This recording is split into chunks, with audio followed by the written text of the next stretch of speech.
খাদ্যে ভেজাল। এখানে আমরা কি খাচ্ছি? ৩৩টি ডালের নমুনা বীজ পরীক্ষা করে ১৮টিতেই হলুদ রং পাওয়া গেছে।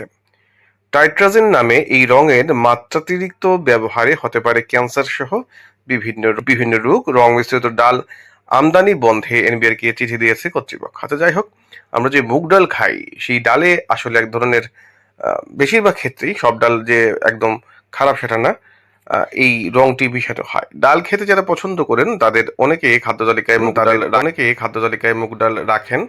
মানুষের এই পছন্দের ডাল নিয়ে শুরু হয়েছে ভয়ঙ্কর প্রতারণা। মুগ ডাল যা বিক্রি হচ্ছে তার বড় একটি অংশ হচ্ছে মথ বীজ। এই রিপোর্টটি করেছে আজকের পত্রিকা।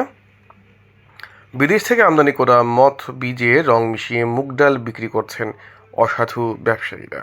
স্থানীয় বাজারে মুগ ডাল বিক্রি করা হচ্ছে এই ধরনের ৩৩টি ডালের নমুনা দৈব চয়নের ভিত্তিতে সংগ্রহ করেছে নিরাপদ খাদ্য অধিদপ্তর। প্রাথমিক পরীক্ষায় এসব ডালের মধ্যে ১৮টিতেই হলুদ রঙের অস্তিত্ব পাওয়া গেছে। রং মিশ্রিত ডালে এই নমুনা বিএসটিআই এর ল্যাবরেটরিতে পাঠানো হলে দেখা যায় সেটি হচ্ছে টারট্রাজিন রং পাওয়া গেছে। টারট্রাজিন নামক এই রঙের মাত্রাতিরিক্ত ব্যবহারের ফলে শরীরে বাসা বাঁধতে পারে ক্যান্সার সহ নানান রোগ। এই কারণে রং মেশানোর মথ বীজ কেনার বিষয়ে সতর্ক করে গণবিজ্ঞপ্তি দিয়েছে বাংলাদেশ নিরাপদ খাদ্য কর্তৃপক্ষ। ড্যাফোডিল ইন্টারন্যাশনাল ইউনিভার্সিটির খাদ্য ও পুষ্টিবিজ্ঞান অনুষদের ডিন অধ্যাপক বিল্লাল হোসেন বলেন, টারট্রাজিন বা হালকা হলুদ রং বিশ্বব্যাপী ব্যবহারের অনুমোদন রয়েছে ২০০ ppm পর্যন্ত, কিন্তু এসব রং কাঁচা পণ্যে ব্যবহারের কোনো সুযোগ নেই।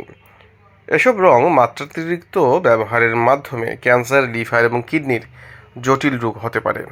সেই সঙ্গে মুগ ডাল এবং মথ বীজ আমদানির ক্ষেত্রে রং পরীক্ষা করা গুরুত্বপূর্ণ বলে তিনি জানিয়েছেন। এই হচ্ছে বাংলাদেশের অবস্থা। বাজার বিক্রি হচ্ছে ১৫০ থেকে ১৬০ টাকা, কিন্তু মুগ ডালের মতো মথ বীজ বিক্রি হচ্ছে ১৩০ থেকে ১৪০ টাকা। অর্থাৎ এই দামি এবং কম দামি যে মুগ ডালের যে পার্থক্য, আমরা ১০ টাকা ২০ টাকা বাঁচানোর জন্য যে মুগ ডাল দিচ্ছি সেটা আসলে মুগ ডাল নয়, এটি হচ্ছে মথ বীজ।